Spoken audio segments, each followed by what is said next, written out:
Hello everyone, তোমরা সবাই কেমন আছো? আশা করি সবাই খুব ভালো আছো। আমিও খুব ভালো আছি। আমি পূজা, তোমাদের সাথে শেয়ার করতে চলে এলাম আবার একটা নতুন ব্লগ ভিডিও নিয়ে।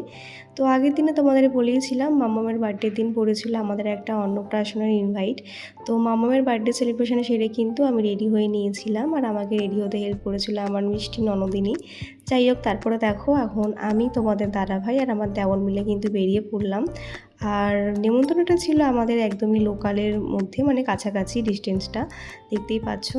তো বাড়ি থেকে একদমই কাছে, ওই 1 মিনিট মতন। তো দেখো বলতে বলতে চলে আসলাম ভবনে।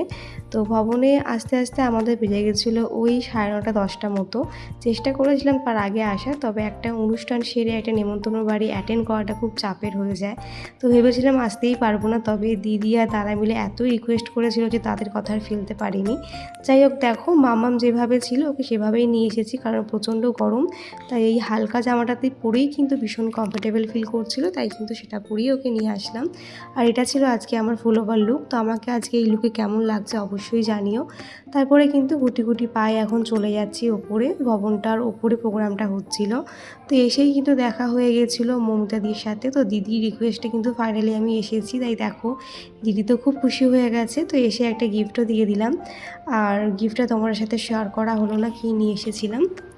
তো এতটাই ব্যস্ত ছিলাম অনুষ্ঠান যে অ্যাটেন্ড করতে পেরেছি, এটাই আমাদের ভাগ্য ভালো। যাই হোক, তারপরে দেখো এই পুচকিটার অন্নপ্রাশনে এসেছিলাম, যেহেতু অনেকটা রাত্রি হয়ে গেছে আর ও কিন্তু প্রচুর টায়ার্ড ছিল, সকাল থেকে খুব ধকল গেছে ওর ওপর থেকে। তাই দেখো একটুকুনি ভিডিও তোলার পরে দেখলাম যে সে ঘুমিয়ে পড়েছিল।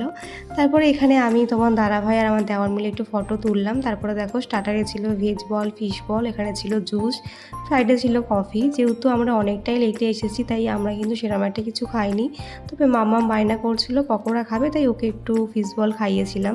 তারপরে দেখো এখানে দিদি আর দুটো বেবি মিলে একটু ফটোশ্যুট করছিল, সেটারই একটু ভিডিও ক্লিপ নিয়ে নিয়েছিলাম। আর এই হচ্ছে আমার আর এক সখী সুজাতা। তো দেখো ওর পুচকুটাও কিন্তু আমি ক্যামেরা অন করাতে তাকিয়েছিল। যাই হোক, তারপরে কিন্তু এই দেখো পুচকু ঘুমিয়ে পড়েছে। তারপরে কিন্তু আমরা বেশি টাইম ওয়েস্ট না করে বসে পড়লাম খেতে, কারণ বাড়ি গিয়ে মামামকে খাওয়াতে হবে। তো চলো তোমার সাথে মেনু কার্ডটাও শেয়ার করে দিলাম। তারপরে কিন্তু পাতে পড়ে গেল হচ্ছে স্যালাড, সস, সাথে ছিল হচ্ছে পনির পাসিন্দা। তো সেটা খাওয়ার পরে পাতে চলে আসলো সোজা হচ্ছে বাটার নান, সাথে ছিল চানা মশলা। তো বাটার নান দিয়ে কিন্তু চানা মশলাটা খেয়ে নিলাম। প্রতিটা খাবারই কিন্তু ভীষণ টেস্টফুল হয়েছিল। তারপরে পাতে পড়ে গেল হচ্ছে ফ্রায়েড রাইস, সাথে ছিল হচ্ছে তোমার দই কাতলা। দই কাতলাটা কিন্তু ভীষণ টেস্টি হয়েছিল। সেটা খাওয়ার পরে কিন্তু চলে আসলো চিকেন কষা। তো মামাম একটু মাছ খাচ্ছিল আর কি, কাতলা মাছ, ওকে একটু খাইয়ে দিচ্ছিলাম।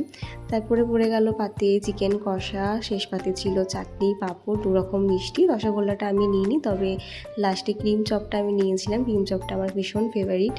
তো সেটা খাওয়ার পরে চলে আসলো হচ্ছে আইসক্রিম, আর ছিল হচ্ছে তোমার হাজমলা, আর সাথে ছিল হচ্ছে তোমার জোয়ান। তো খাওয়া দাওয়া তো হয়ে গেল, এবারে আমরা বাড়ির দিকে রওনা দেবো। তো চলো আজকে ব্লগটা এখানে শেষ করলাম, দেখা হচ্ছে নেক্সট ব্লগে। বাই সবাইকে।